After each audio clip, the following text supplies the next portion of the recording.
सबसे पहले मैं आप सबको याद दिलाना चाहूँगा कि हम साइलेंसिंग मीडिया की बात कर रहे हैं तो 140 जो हमारे फ़िलिस्तीनी साथी पत्रकार सहाफ़ी जो इज़राइल के जेनोसाइडल वॉर के तहत उनका कत्ल किया गया, उनको शहीद किया गया, उनको याद करना बहुत बहुत ज़रूरी है। अंतर्राष्ट्रीय स्तर पे जो पत्रकार हैं उनको वहाँ जाने की इजाज़त नहीं है और दुनिया के लिए न सिर्फ फ़िलिस्तीन या अरब या उस खित्ते के लोगों की आंखें जो हैं, मतलब सारी दुनिया के लिए फ़िलिस्तीनी सहाफ़ी ही वो काम कर रहा है उस इलाके में वहाँ पे, और जिस तरह से उसको निशाना बनाया जा रहा है, जिस तरह से उसको साइलेंस करने की कोशिश की जा रही है, इसकी मजम्मत की जानी चाहिए और भरपूर जो इसका जो है निंदा करनी चाहिए।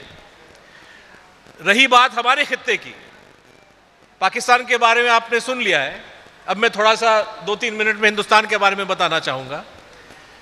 दोस्तों, सबसे खतरनाक चुप्पी या साइलेंस वो है जो आप खुद इख्तियार करते हैं, बगैर किसी दबाव के, बगैर किसी के डंडे चलने से, मतलब आप खुद ये तय कर लेते हैं कि मैं हुकूमत की तनकीद नहीं करूंगा, मीडिया के हवाले से जो मेरा काम होना चाहिए वो मैं इस काम को मैं ऑनेस्टली डिस्चार्ज नहीं करूंगा।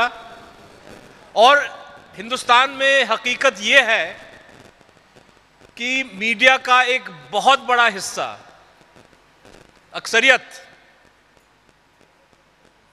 खुद अपने फैसले से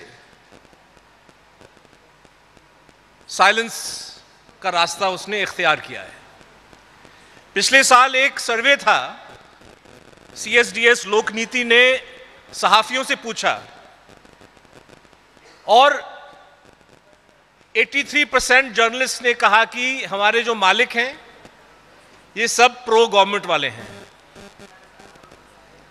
मुझे लगा कि ये आंकड़ा थोड़ा अंडर एस्टिमेट है, 83 नहीं, थोड़ा और होना चाहिए था ऊपर, क्योंकि आज जब हम टेलीविज़न खोलते हैं हिंदुस्तान में, यकीन मानिए हिंदी में या अंग्रेजी में कोई भी एक ऐसा चैनल नहीं है जो सच्चाई को दिखाता है, जो हकीकत को दर्शाता है। यहाँ पे मैं उम्मीद करता हूँ कि सूरत हाल कुछ बेहतर होंगे,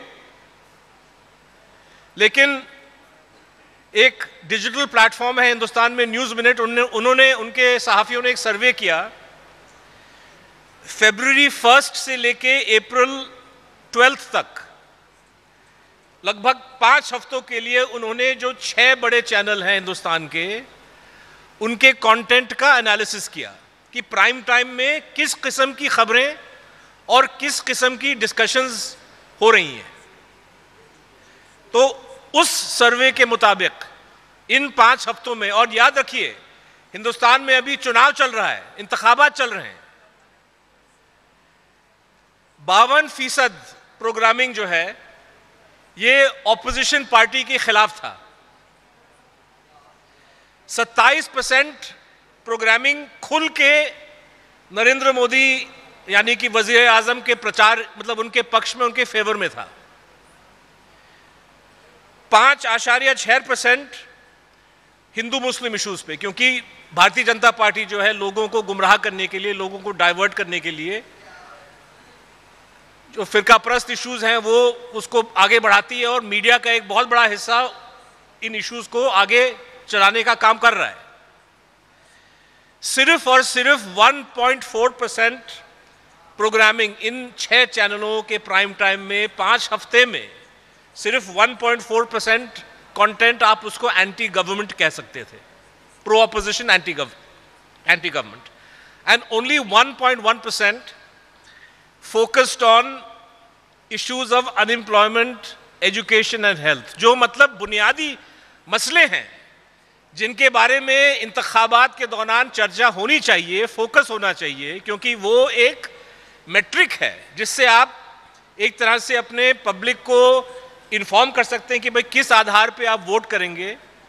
उसके बारे में कोई कवरेज नहीं, ना के बराबर कवरेज। तो ये सूरत हाल है मेजॉरिटी मीडिया की। उन पे दबाव, उनको साइलेंस करने की जरूरत नहीं, क्योंकि ये खुद साइलेंट है। और रहा जो दूसरा हिस्सा, जिसका हिस्सा द वायर, जिस इदारे से, जिस मीडिया प्लेटफॉर्म से मेरा रिश्ता है, और भी प्लेटफॉर्म्स हैं, डिजिटल स्पेस में हमारा काम है। हम अपना काम कर रहे हैं, मुश्किल हालात में कर रहे हैं, अलग अलग किस्म के दबाव हमको झेलने पड़ते हैं।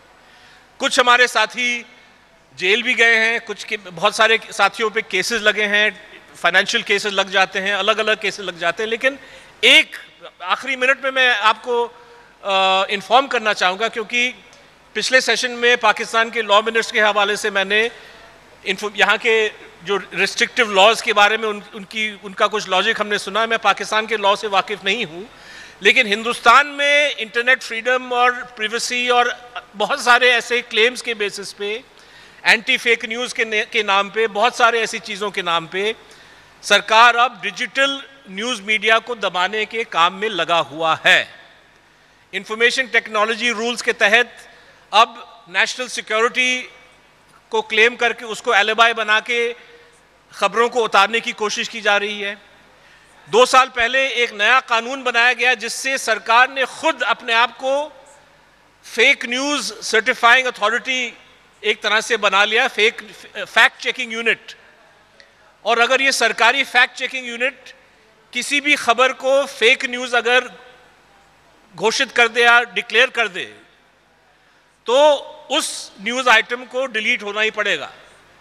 अब बताइए, किस डेमोक्रेसी में कोई इस चीज़ को बर्दाश्त कर सकता है कि सरकार खुद,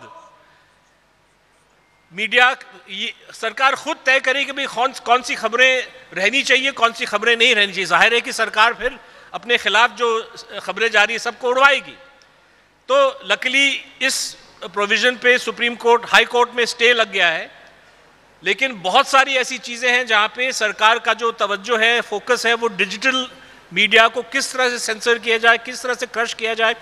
बहुत सारे, जैसे हमारे किसानों का आंदोलन अभी चला, तो किसान पंजाब हरियाणा से दिल्ली तक आने की कोशिश कर रहे थे पीसफुल तरीके से।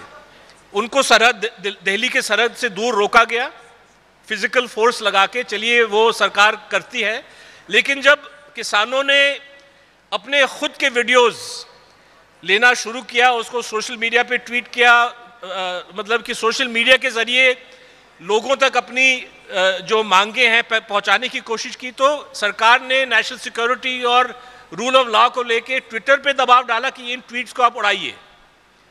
तो हज़ारों की तादाद में ट्वीट्स को हटाए गए, यूट्यूब चैनल्स ब्लॉक किए गए। तो ये जो डिजिटल सेंसरशिप का जो अभी सिचुएशन बन रहा है, और मुझे लगता है कि पाकिस्तान में भी हुकूमत इसी लाइन में सोच रही होगी, लेकिन हिंदुस्तान में जिस तरह से बांग्लादेश, पूरे हमारे साउथ एशियन इलाके में जिस दिशा में जो हुकूमतें जा रही हैं, बांग्लादेश में भी बहुत ख़तरनाक कानून है। मुझे लगता है कि इसकी मुखालफत भी हमको करनी चाहिए और इसको जहन में रखना चाहिए। Thank you very much.